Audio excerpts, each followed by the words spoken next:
पिछले कुछ दिनों से काफ़ी सारे कमेंट्स आ रहे हैं इस गाड़ी को लेकर कि कब लॉन्च होगी, कैसी होगी, क्या चेंजेस होंगे, किस प्राइस रेंज में होगी, फलाना-फलाना।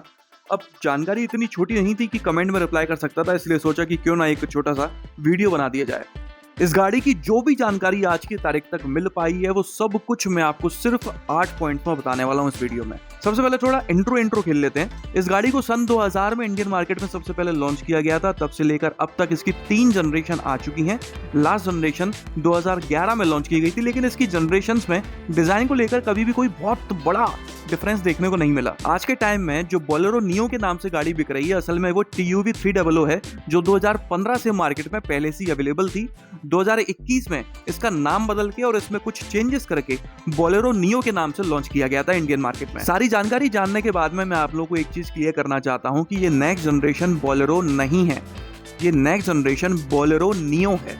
जिस तरह से महिंद्रा वालों ने स्कॉर्पियो की नेक्स्ट जनरेशन को स्कॉर्पियो एन के नाम से लॉन्च करा और स्कॉर्पियो के पुराने वाले वर्जन में कुछ चेंजेस करके स्कॉर्पियो क्लासिक के नाम से अभी भी मार्केट में उसको बेचा जा रहा है, ठीक उसी तरह से यहाँ पर होने वाला है कि बोलेरो नियो की नेक्स्ट जनरेशन आएगी और पुरानी वाली बोलेरो में कुछ चेंजेस करके उसको मार्केट में कंटिन्यू किया जाएगा, ताकि अर्बन और रूरल मतलब कि शहर में और गांव में रहने वाले दोनों तरह के कस्टमर्स को टारगेट किया जा सके। तो चलिए शुरू करते हैं। सबसे पहला पॉइंट है इस गाड़ी की डिजाइन के बारे में। फ्रंट प्रोफाइल के बारे में बात करते हैं तो जिस तरह से बॉक्सी डिजाइन थी TUV 300 की, बोलेरो नियो की, उसी तरह से बॉक्सी फ्रंट आपको इसमें मिलने वाला है। लेकिन जो स्क्वायर शेप्ड हेडलैम्प्स अभी अवेलेबल हैं वैसे नहीं मिलेंगे आपको। इसमें थार रॉक्स वाले सर्कुलर हेडलैम्प्स मिलेंगे जिसके अंदर ही इंटीग्रेटेड LED DRLs हैं। फ्रंट ग्रिल को कंप्लीटली रिडिजाइन कर दिया गया है। अभी तक आपको इसमें 6 वर्टिकल ग्रिल्स मिलती थी, अब इसमें आपको 8 वर्टिकल ग्रिल्स मिलती हैं जिनका शेप भी अलग तरीके का है और साथ ही में बीच में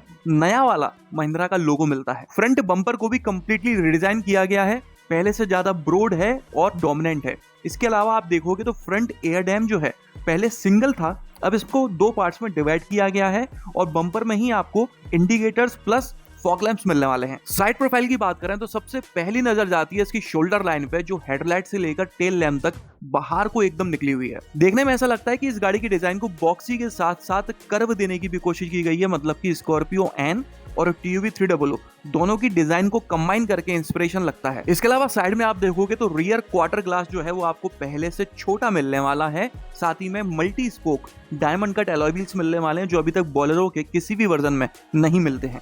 इसकी कुछ स्पाई इमेजेस में साफ साफ देखा जा सकता है कि इसमें XUV 700 वाले फ्लश फिटिंग डोर हैंडल्स मिलने वाले हैं। इसके अलावा साइड प्रोफाइल को स्पोर्टी डिजाइन देने के लिए आपको व्हील आर्च क्लैडिंग्स और डोर क्लैडिंग्स मिलेंगी ब्लैक कलर की।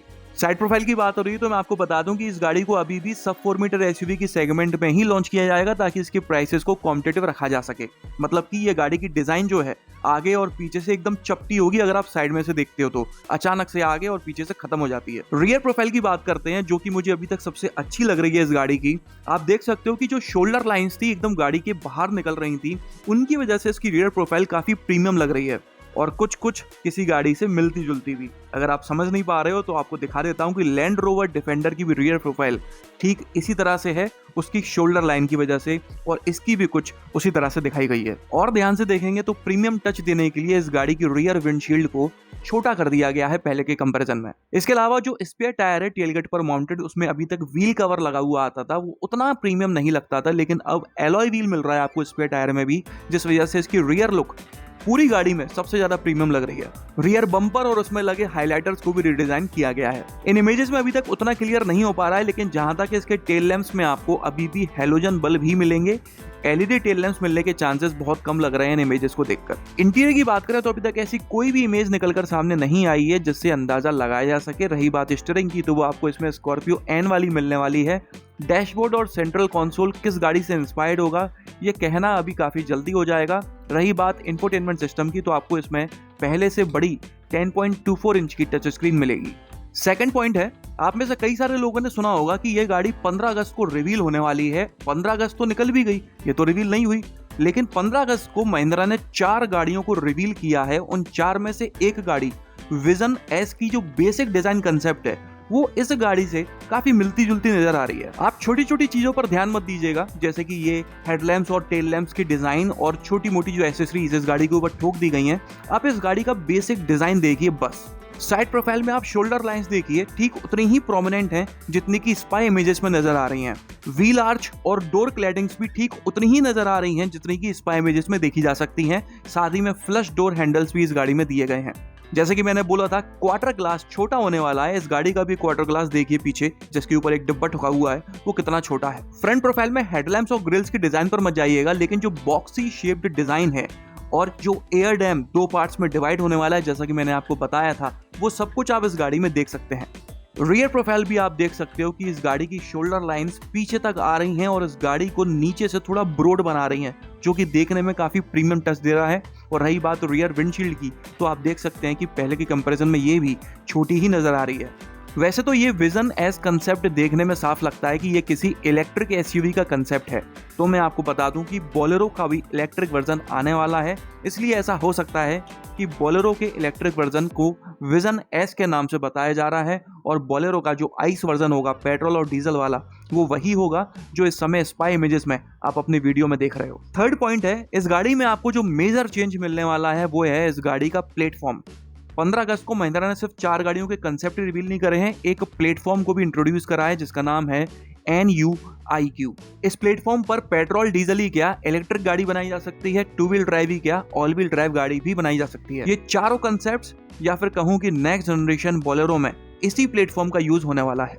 जिन लोगों को नहीं पता उनको मैं बता दूं कि हाल फिलहाल जो बोलेरो और बोलेरो नियो मार्केट में अवेलेबल हैं उनमें आपको लेडर ऑन फ्रेम प्लेटफॉर्म मिलता है, लेकिन ये NU-IQ प्लेटफॉर्म जो है वो एक मोनोकॉक प्लेटफॉर्म है और इसी के ऊपर नई वाली बोलेरो बेस्ड होने वाली है। अब बात आती है कि प्लेटफॉर्म बदलने से फर्क क्या पड़ेगा, तो हम टेक्निकल बात ना करते हुए मोटी मोटी बात करते हैं। तो भाई monocoque platform ladder on frame platform से हल्का होता है, जिसकी वजह से आपको माइलेज अच्छा मिलेगा, राइड एंड हैंडलिंग क्वालिटी और परफॉर्मेंस में इंप्रूवमेंट देखने को मिलेगा। इतना ही नहीं, महिंद्रा वाले इस नेक्स्ट जनरेशन बोलेरो में इंडिपेंडेंट रियर सस्पेंशन देने वाले हैं, जिस वजह से इस गाड़ी का कंफर्ट और स्टेबिलिटी और कंट्रोल तीनों में ही आपको ड्रास्टिक इंप्रूवमेंट देखने को मिलेगा।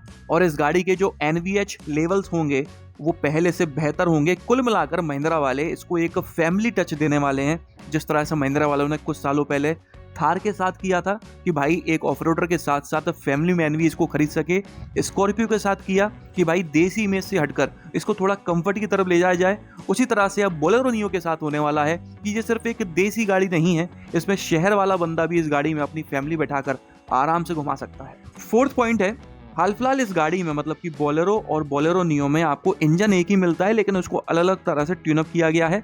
बोलेरो में वो कम पावर जनरेट करता है 75 bhp की, और बोलेरो नियो में वही इंजन ज्यादा पावर जनरेट करता है 100 bhp की।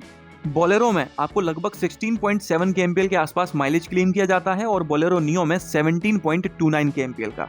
जैसा कि मैंने आपको बताया पहले के पॉइंट्स में कि इस गाड़ी में मोनोकॉक प्लेटफॉर्म यूज होने वाला है, जिसकी वजह से इसका वजन लमसम 100-125 किलो हल्का हो सकता है। कितना भी किलो हल्का होगा एग्जैक्टली वो तो लॉन्च होने के बाद ही पता चलेगा, लेकिन वजन अगर हल्का होता है तो जाहिर सी बात है कि इसकी माइलेज और परफॉर्मेंस दोनों में ही अंतर देखने को मिलेगा। जिस तरह से महिंद्रा वालों ने स्कॉर्पियो, XUV 700 और थार में डीजल के साथ साथ पेट्रोल इंजन का ऑप्शन भी दे रखा है, फिर वो चाहे बिके या ना बिके वो एक अलग बात है। उसी तरह से आपको इस नेक्स्ट जनरेशन बोलेरो में डीजल के साथ साथ 1.2 लीटर टर्बोचार्ज्ड पेट्रोल इंजन मिल सकता है 3XO वाला, जो लगभग 110 bhp की पावर और 200 Nm का टॉर्क जनरेट करेगा। रही बात माइलेज की, तो लमसम 17 या 16 kmpl के आसपास माइलेज उसमें क्लेम किया जा सकता है। इसके अलावा ये गाड़ी अभी तक जब से लॉन्च हुई है तब से मैनुअल ट्रांसमिशन में ही अवेलेबल है, लेकिन अब इस गाड़ी में आपको मैनुअल के साथ साथ 6 speed torque converter automatic transmission मिलने की भी काफी उम्मीद है। फिफ्थ पॉइंट है सेफ्टी। देखिए वो जमाने गए जब कंपनीज ABS, डुअल एयरबैग्स और EBD जैसे सेफ्टी फीचर्स भी ऐसे चौड़ में बताती थी जैसे पता नहीं क्या ही स्पेशल इन्होंने अपनी गाड़ी के साथ दे दिया हो। अब जमाना आ गया है कि फुली लोडेड फीचर्स आपको स्टैंडर्ड मिलते हैं सभी वेरिएंट्स में। Next generation Mahindra Bolero Neo में आपको ABS, 6 airbags, EBD, electronic stability program, hill hold control, seat belt pretensioner with load limiter, seat belt reminder for all passengers, 3 point seat belt for all passengers, roll over mitigation जैसे features standard मिलने वाले हैं हर किसी variant में। इसके अलावा गजब की बात यह है कि बोलेरो में आपको ADAS जैसा फीचर भी मिलने वाला है, जो कि जाहिर सी बात है कि सिर्फ टॉप वेरिएंट में ही मिलेगा। लेकिन सोचने वाली बात है कि बोलेरो और एडास दोनों का कॉम्बिनेशन जब इन कानों में पड़ता है तो थोड़ा अजीब और अच्छा दोनों एक साथ लगता है। 6th पॉइंट है कंफर्ट एंड कन्वीनियंस के फीचर्स। अगर गाड़ी की इमेज बदलनी है तो उसमें फीचर्स देना बहुत जरूरी है और ये बात महिंद्रा बहुत अच्छे से जानता है। इसलिए इस गाड़ी में आपको कई सारे नए फीचर्स मिलने वाले हैं। वो क्या क्या हो सकते हैं वो मैं आपको बताता हूँ। Tyre pressure monitoring system, push start button, 10.24 inch की टच स्क्रीन इंफोटेनमेंट सिस्टम में with Android auto and Apple CarPlay और 6 स्पीकर्स मिलेंगे आपको। हरमन कार्डन के मिलने के बहुत कम चांसेस हैं। Semi digital instrument cluster, wireless charging, 16 inch के diamond cut alloy wheels, height adjustable driver seat, cooled glove box और 60:40 स्प्लिट रियर सीट जैसे प्रीमियम फीचर्स आपको इस गाड़ी में मिलने वाले हैं। 7th पॉइंट के बारे में बात कर लेते हैं, एक्सपेक्टेड प्राइसेस। इस गाड़ी को अगर लॉन्च किया जाता है इतने सारे चेंजेस के साथ में तो क्या ये स्कॉर्पियो एन के प्राइसेस में मिलेगी या फिर थार के प्राइसेस में? ऐसा कुछ नहीं होने वाला। हाँ, जरूर ये पहले से महंगी होगी लेकिन इतनी भी नहीं महंगी होगी कि आपके जेब पर भारी पड़े। अगर अंदाजा लगाया जाए तो डीजल इंजन में एक शोरूम न्यू दिल्ली के हिसाब से ये गाड़ी 10.3 लाख रुपीस से शुरू होकर लगभग 13.5 लाख रुपीस में आपको इसका टॉप वेरिएंट मिल जाया करेगा। और पेट्रोल वर्जन में अगर ये लॉन्च होती है तो लगभग 9.5 लाख रुपीस से शुरू होकर 12 लाख रुपीस के बजट में ये मिल जानी चाहिए। 8th और लास्ट पॉइंट है कि ये गाड़ी लॉन्च कब होगी। अगर आप इंतजार कर रहे हैं कि इस साल के फेस्टिव सीजन में ये लॉन्च हो जाएगी तो आपको और थोड़ा इंतजार करना पड़ेगा। अगले साल 2026 में अप्रैल और मई के आसपास ये गाड़ी इंडियन मार्केट में लॉन्च होगी। बाकी इस गाड़ी से जुड़ी हुई कोई भी ऑफिशियल या अनऑफिशियल न्यूज आती है तो हर संडे को जो न्यूज मैं आपको बताता हूं उसमें मैं आपको अपडेट कर दूंगा। तो चलिए इस वीडियो में तो बस इतना ही। अगर आपको ये पसंद आया हो तो लाइक कर दीजिएगा, चैनल को सब्सक्राइब कर लीजिए और बेल आइकन को दबाना बिल्कुल ना भूलना। आपका दिन शुभ रहे। धन्यवाद।